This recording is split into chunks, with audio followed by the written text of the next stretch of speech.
Hello everyone, welcome back to a new day with the top 10 topics of October 29th, 2021. So, before moving forward, I would just like to quote Lord Buddha, who says that the mind is everything, what you think, you become. So, let us take up a challenge for ourselves and tell ourselves that every day we are going to think positively, we will think great for ourselves, we will think of success for ourselves so that that becomes the reality one final day. Now, let us look at the topics that I will be discussing with you today, and the list is just here. Eye on Afghanistan, China to build a military base in Tajikistan. This is related to the situation in Afghanistan and the concerns of the neighboring countries. It is helpful in your GS paper too, especially with the world affairs. India's key concerns at COP26 negotiations, which have been outlined by the Ministry of Environment and Forest and Climate Change. It is useful from GS Paper 3 Climate Change. Grant sanctions waiver to India, senators to Biden on Russia S-400 deal. This is again useful from GS Paper 2, India and the world, especially the policies of the developed and developing countries and the impact on India. Now, India will stress climate justice at the global summit, says the minister. This again is useful from GS Paper 3, Climate Change. Centre releases the final tranche of GST compensation loans to the state and union territories. GS Paper 2, Centre State Relations. Should the NDPS Act be amended is an editorial in the Hindu today. It is very useful for your GS Paper 1 with regard to society and the challenges that they face, for example, like drug abuse, and also from GS Paper 2, the vulnerable sections of the society. Now, let me tell you that this editorial is a really good piece today. You can also write an essay with regard to this, which can be almost of 1,000 words. Now, getting the focus back on early childhood education is another editorial from the Hindu. It is very helpful from your GS Paper 2 policies with regard to education, especially keeping in mind the COVID challenges that have been posed and also the new education policy. A clear signal, an editorial in the Hindu which speaks about the law by China regarding its land border, and this is helpful again from the GS Paper 2 in India and the neighbors' relations. Moving forward now, eye on Afghanistan, China to build a military base in Tajikistan. Now, according to a report and a tactic to tackle terrorism emanating from Afghanistan through counter-terrorism measures due to rising instability in Afghanistan after the Taliban takeover, China, it says, will take full control of the military base in Tajikistan near the Afghan border and will also build a new base for Tajik government. It will be located in the eastern Gorno-Badakhshan autonomous province near the Pamir Mountains, and the Chinese troops will not be stationed there. It will be under the control of the Tajiks. Now, a former Soviet base located at the China-Tajikistan-Afghanistan tri-junction and the Wakhan corridor is located there. Let me tell you, recently the United States of America and many other Western powers were also thinking of stationing their troops in the neighboring countries so as to tackle the menace of terrorism emanating from there. Now, Russia and India are among the countries that are already having military presence in the bases in Tajikistan. China, Tajikistan have, however, continued to deny the presence of Chinese security forces in the area. So, what is the concern of China that now it is planning to have a military base there? The interest in the base is tied to the security concerns in the western Xinjiang region, which shares a border with Afghanistan and Tajikistan. Already, the Chinese is cracking down on the minorities in that region. The base, once under control, will be transferred. It will become the second known overseas Chinese facility with related to security after Djibouti in the Horn of Africa. If you look at the map, I've just shown you the Wakhan corridor where the Chinese military outpost will be located, and it is very close, sharing a border with Tajikistan, simultaneously with Pakistan and Afghanistan. Recently, even China also stationed its troops and wanted to build up a base, especially with all the necessary equipment that was required to arrest, especially infiltration from Kabul after the Taliban takeover. So we can see, but with this decision, it is evident that the countries are having a concern with regard to spread of terrorism from the region. The recent humanitarian aid conference and also now the foreign ministers meet had called on the Taliban in Kabul to make sure that the land is not used for terrorism that will affect other countries, and a democratically formed government respecting the rights of others, especially women and children, will be taken care of. The next most important is India's key concerns at the COP, and now this was outlined by Bhupender Yadav, the Minister for Environment, Forest and Climate Change. He outlined key concerns at the COP negotiations, and his ministry has set out a policy to balance the challenges posed by infrastructure development, also in forests. It should be remembered recently that changes have been brought to the Forest Conservation Act with regard to development of infrastructure in the border areas. So, when asked about the key environmental challenges that India is facing, the minister said that it is stubble burning, protecting the forest rights of the tribals, especially with regard to infrastructure development and loss of land. Now, though the government, he says, has brought out changes in the Forest Conservation Act, the tribals are not accepting the changes. He says it is for their benefit, especially to build infrastructure for them, for example, toilets, sanitation, water supply, etc. Now, global negotiations have to keep in mind actions, the minister says, like International Solar Alliance implementation.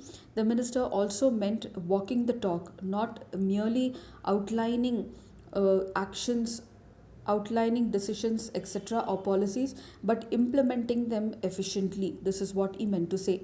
Access to technology and finance from developed countries, the minister says. The minister says that India's challenge in COP discussions has always been that while India is not responsible for the climate crisis, we are becoming the victims and are already seeing intensive heat waves and unseasonable torrential rainfall.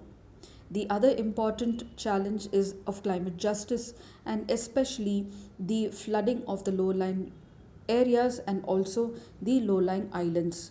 The minister also outlined the steps that India is being taken to tackle climate change, especially specifying how the renewable energy target of 400 gigawatt, the electric vehicle policy, the increase in forest cover that has happened over a period of time and that has been evident in the recent State of the Forest report, having an international solar alliance, a national mission for hydrogen, all are part of our steps that the centre has been taken. This has been said by the Minister Bhupender Yadav. The next most important is that granting sanctions waiver to India. Now the senators to Biden on the Russia S-400 deal.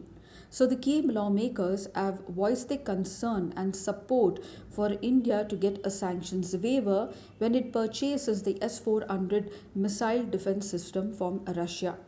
So India is beginning to take the delivery of the S-400 in November. And this US has already made clear recently that India might come under the sanctions under the CATSA law, that is the Countering of American Adversaries Through Sanctions Act. So India signed a 5.43 deal with Russia for the purchase of 5 S-400 missile and air systems. Turkey recently, a NATO ally, has been expelled from the American F-35 program after it purchased the S-400 shipments. Biden said that Turkey will face the sanctions if it bought major equipment from Moscow. Now, US blames Moscow for fiddling in the elections of the presidential office. There have been other snooping charges also on Russia, and relations between the US and Russia have been strained along with the China also for some period of time, especially previously, especially before the COVID pandemic. Then the US-India relations have also come a long way since Cold War, but still there are certain places that India falls short of the expectations of US, say security analysis, and some areas are that playing an active role in supporting the stability in the South China Sea, maintaining distance from Iran, and supporting US counterterrorism efforts against Islamic State.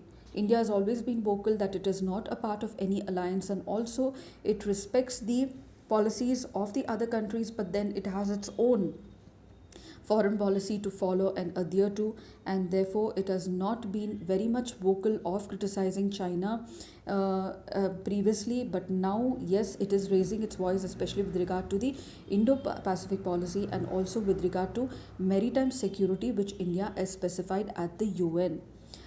Also, in US wanted India to maintain distance from Iran and also called on India to reduce its oil imports from Iran, and supporting of US counterterrorism efforts against the Islamic State. Now, the two nations have made significant strides in the defense cooperation through signing of four foundational agreements. They have expanded joint military exercises, personal exchanges, and a common strategic outlook towards containing the Chinese threat. The next most important is Chinese Center releases the final tranche of GST compensation loans to the state and the union territories. Now, the union government has released 44,000 crore to the states and union territories as a part of the GST compensation dues, and this now completes the transfer of the estimated compensation shortfall of 1.5 lakh crore. So, the GST compensation is something which is included in the GST law itself, which was brought about by the 101 Act of 2016 and created a mechanism for levying a nationwide indirect tax in the form of GST and forming India into one single market. Now, written into a law as a provision to compensate the states for loss of revenue after the implementation of the GST. The adoption of the GST was made possible while the states ceded their powers in imposing certain indirect taxes. These indirect taxes at the state level have been subsumed into the GST. Now, the GST includes of SGST, that is the state GST, IGST, integrated GST, etc., and the central GST. So, the state GST would receive their share in the state GST component, and a share of the integrated GST is given to the states. It was agreed that because the states are bound to have certain revenue shortfalls arising the transition to the new indirect taxes, this would be compensated by GST compensation fund which was created under the act, and this compensation will be paid to the states and union territories for a period of 5 years until 2022. Now, the money into the GST compensation fund comes from compensation cess, which is levied by the center on certain demerit goods. For the purpose of calculating the compensation amount in any financial year from 2016 to 2022, the 2015-16 will be assumed to be taken as a base year, and the growth rate of the revenue for the states during the 5-year period is assumed to be 14% per annum. This is the method of calculating the compensation to be given to the states and union territories. The compensation payable to the state is calculated and released after every 2 months. Now, the GST compensation cess may be levied on the certain goods and services which will be recommended by the GST Council. The receipts from the cess will be deposited in this fund, and the receipts will be used for compensating the states for loss due to the implementation of GST.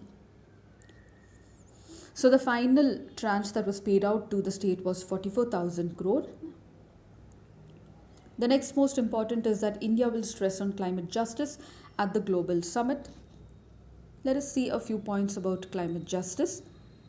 As we know that the impacts of climate change are accelerating and extreme weather events are taking a toll on developing countries, and also the risk of much more graver events when global warming reaches 2 degrees centigrade as called out for climate justice.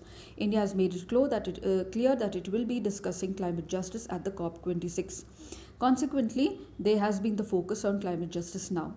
Now, climate justice looks at the climate crisis through human rights lens and believes that working together we can create a better future for the present and the future generations.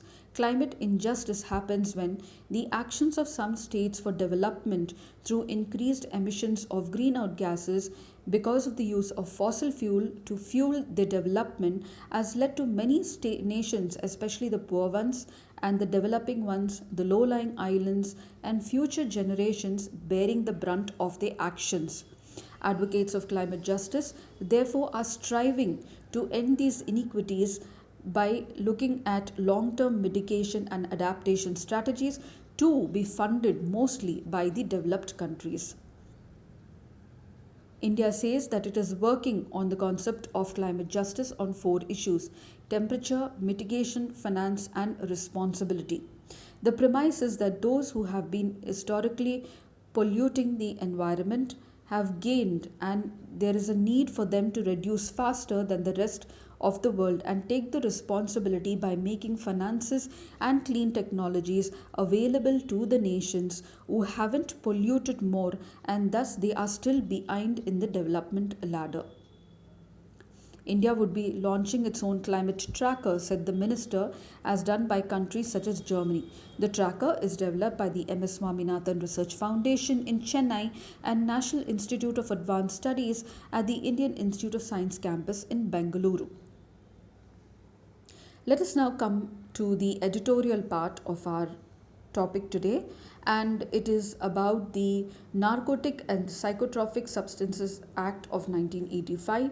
So, this is in relation to the amendments, that the Ministry of Social Welfare is trying to bring about.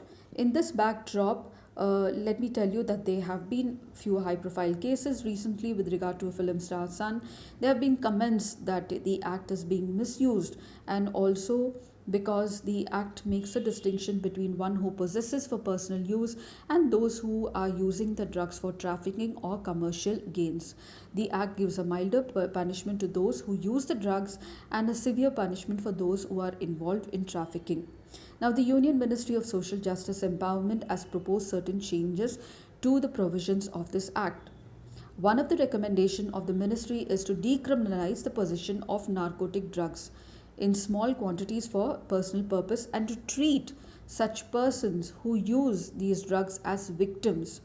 Another suggestion is that the persons using the drugs in small quantities to be victims. So, when the interview was this editorial is based on an interview where a police officer was involved. So he was asked certain questions, and the answers which are given are very useful, especially to deal with an essay or answer in the mains with regard to substance abuse or drug trafficking in the country, or the menace of drug trafficking especially. So let us look at certain important points that he has made. He was asked that how does he justify first arrest and then investigating under the act. So he says that arrest and then investigating is not correct.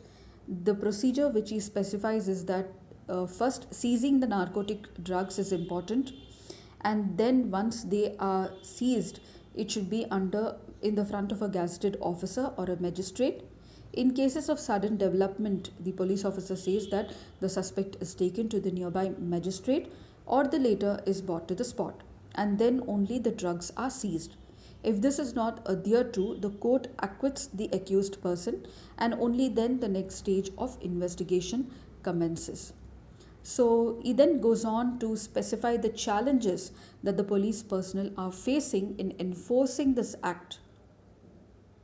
He says that the act was brought in 1985 and it is a stringent law where death penalty is prescribed for repeated offenders. Since peddling is an organized crime, the challenge for the police to catch the persons involved from the point of source to point of destination is very difficult. Identification of the drugs also that are being transported is difficult. Now, the main challenge is to catch those who are producing these substances. Going beyond a state jurisdiction, finding the source of narcotic substances and then destroying them is also another big challenge. Catching the accused who are cultivating the ganja in bordering areas is also a Herculean task, says the officer.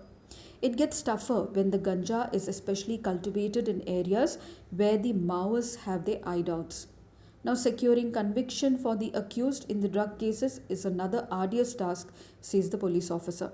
There are frequent delays in the court procedures. Sometimes the case does not come up for trial even after 2 years, By then, the accused is let out on bail and does not turn up for the trial. Bringing them back from the states to trial is again another task, just getting them, let alone getting them convicted. When he was asked on the ministry's proposal to refer persons possessing drugs in smaller quantities to rehabilitation, the officer makes some important points. He says that the state we do not have adequate de-addiction centers and counselors. He also brings to the fore the shortage of psychiatrists and counselors. On rehabilitation centers, the states must be consulted, he says, as policing is a state subject, and therefore, rather than bringing about a central law, choosing a state, bringing about a model act, and then enforcing and asking the other states to adopt the state is a better step. He also brings about the study of some best practices in the world, taking the example of Iceland. He says that a community led approach has worked wonders in that country, which started from school itself. From introducing aptitude tests, which revealed the inclination of students, to persuading the parents to keep liquor and cigarettes out of reach to the youth, the country took various measures to tackle the problem and weaned away 70 to 80% of the young population from drugs. It also helped to reduce the usage of drugs drastically. He says that we need to examine as a society why people are actually getting addicted to narcotic drugs. He identifies growing hopelessness as one of the main challenges. He then goes on to specify how COVID 19 has aggravated the anxieties among the youth. He says we need to tackle what is the trigger point or what is the main reason for the youth going for drugs. As an aspect of the act which is least discussed is there is a national fund for rehabilitation. The police officer says that we need to allocate more money for the fund and help to transform the drug addicts and make the job of policing easier. When the was asked that legalization of drugs usage is a right step as done in some states of United States, he says that there are connected issues like absenteeism in the school, loss of jobs, income, depression, suicide. The crime rate could go up if it is legalized, throwing up yet another new challenge for police. Legalization of drugs usage will compound the problem, says the police officer.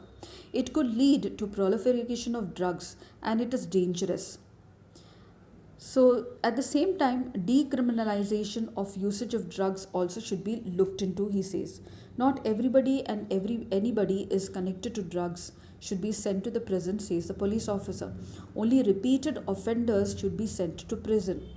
He gives about how there are many sections of societies who are being overlooked, especially the street children, especially the beggars, especially those in the slums who are using whiteners, glues, painting chemicals as substance use.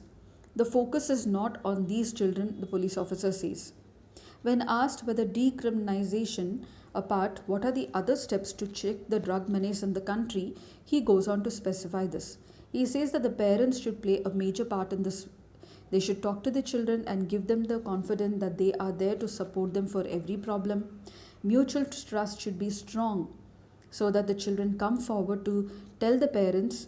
Sometimes friends also induce the children to take drugs, and therefore the parents should keep a tag on who the child is going about with. Secondly, teachers also could keep an eye on school surroundings to ascertain whether anybody around the school or nearby the school is selling hookah or ganja. Checking the drugs usage, he says, is not the job only of the police personnel. Civil society has an equally important role to play, and only when everybody joins their hands will it be possible to wipe out the menace of drugs.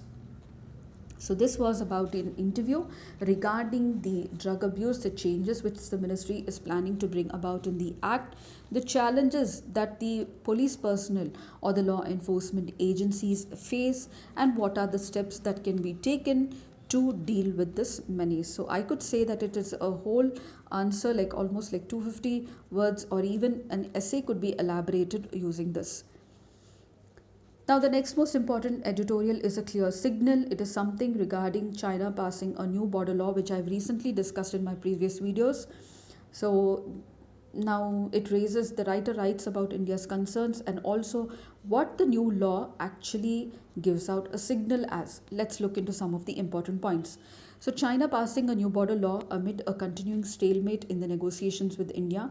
Now, this, the writer says, is a new signal to New Delhi that Beijing is in no mood to end the 18-month-long crisis along the LAC. The law, which will take effect on January 1st, designates the responsibilities of various agencies in China, from the military to the local authorities in guarding their frontiers. The law states that sovereignty and territorial integrity of China are sacred and inviolable. The law calls out the military to guard against and combat any act which undermines the territorial sovereignty and land boundaries. It says military shall carry out border duties to stop, prevent, combat invasion, encroachment, provocation, and other acts. Now, India has sharply reacted to this, telling China that it must not use a legislation as a pretext to formalize its activities along the LAC.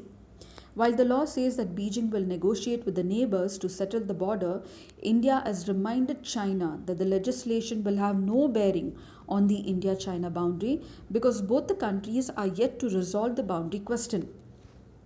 China may justify the law as internal, something to which the stand India has taken with regard to abrogation of Article 370 and creation of the Union Territory of Jammu and Kashmir and Ladakh.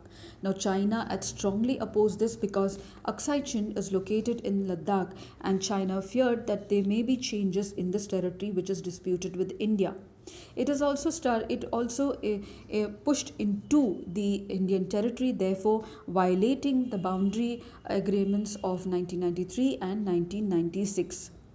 Now, India thinks that this legislation, which comes almost after the year of LAC crisis, is a move on part of China to actually legitimize its actions in the LAC, that is, amassing the troops and territories in this region. Finally, the writer says that the law specifies that China is in no mood for a compromise. Even as India and China negotiations continue, the law is the latest signal that the current state of affairs along the border, marked by continuing deployments by both sides, is going to build up, and the building up of infrastructure is likely to continue in the long term, posing a challenge to India because India will have to constantly look up and take a vigil at the LAC. So, this is about the editorial on clear signal and what India thinks, and also what can be taken as a message from China regarding the boundary issue. The next most important and the final is getting the focus back on early childhood education. Now, this is regarding a study taken by the Vidhi Center for Legal Policy regarding early childhood education, how the parents perceive early childhood education to be, depending upon their economic criteria, what are the steps to be taken to ensure that every child has early childhood education, because it is very important for the development of the child, not only in the early years but also which goes on to develop the linguistic capability, the ability, the cognitive ability of the child. And early childhood learning plays a very important role in developing the child's memory and also intelligence. So, early childhood education is crucial for overall development of the children, and which has an impact not only on their learning but also their earning capabilities throughout their lifetimes. But it is being overlooked, states the study. Now, a recent study was conducted by Vidhi Center of Legal Policy, where 45% of the 650 households surveyed in urban Maharashtra reported that they prioritize their older children education over the early childhood education, which includes children above 3 years to at least 6 years. Now, a crucial factor for households to be able to prioritize the early childhood education is active parental engagement, because in these age the child is mostly at home and needs parental assistance extensively. The study says that households who contribute to the overall development of the children find that the children develop the language skills in a very good manner in the early years. It speaks about the role of parental engagement. Now, enabling the parental engagement in early childhood education requires understanding of barriers that usually prevent the parents from engaging in their child's education. And this is it identifies as digital barriers in the form of digital divide, especially, and lack of access to the required technology and equipment that is needed for digital education. Apart from that, the socio-economic background of the households also determines the child's access to early childhood education, because the parents who have to earn their living and are from the low income groups do not prefer to give the child the early childhood education, because then that would mean loss of wages, loss of time, and they have to stay back at home. This Now, among the households who are able to create the time and cater resources to the early childhood care, the study says that the parents lack the efficiency of actually educating and being with their child. The study then says that there is a need to overcome some barriers. So, crossing these barriers will be crucial to moving towards achieving universal and equitable early childhood education as envisaged in the National Education Policy. So, it says that there is a need to internalize the importance of early childhood education among the parents. There is a need to educate the parents on importance of early childhood education. The shift in mindset requires a committed state action. Other barriers, however, are easier to address. For example, if we operationalize the support of state, schools, teachers towards the goal of enabling the parents' engagement at home, the parents would understand. Also, continuing the role of the parent as an important educator, which was recognized extensively during the pandemic period, should not be lost, says the study. Now, the same study conducted in urban Maharashtra found that two programs of early childhood education, e-Pathshala and Akanksha schools in Mumbai and Pune, was a big success. The reason is that they use the materials that are used at home, and the barriers which were discussed previously were removed. Using the materials which are used at home meant that the parents do not have to spend excess money on the needs for the children to attain the early childhood education. Also, the parents were spoke about the advantages of early childhood education for the children, how they should spend time at home, understand the child's needs. The study also highlighted a more decentralized approach of identifying and elevating the barriers to early childhood education through school and teachers, which will go a long way. So, what should be done then to improve the parents' interest towards early childhood education? The study says empowering the low income households with income and food security support so that they can give their time to the child in early childhood education will help. Collecting data on teachers' experience and innovations that have developed to increase the parental engagement will help. Providing adequate resources and institutional support to teachers so that they are not overburdened will help. This is what the study says. So, early childhood care and education are two important prerequisites to fulfill the sustainable development goals with regard to education, providing accessible, equitable, and quality education. And also, right education at the right age is the right of every child. It is one of the basic human rights for personality development of the child, which will go in a long way to develop the personality, the intelligence, and the cognitive abilities of children, also make them better decision makers in the future. So, this brings me to the end of the top 10 topics of the day. I will see you tomorrow. Until then, bye bye.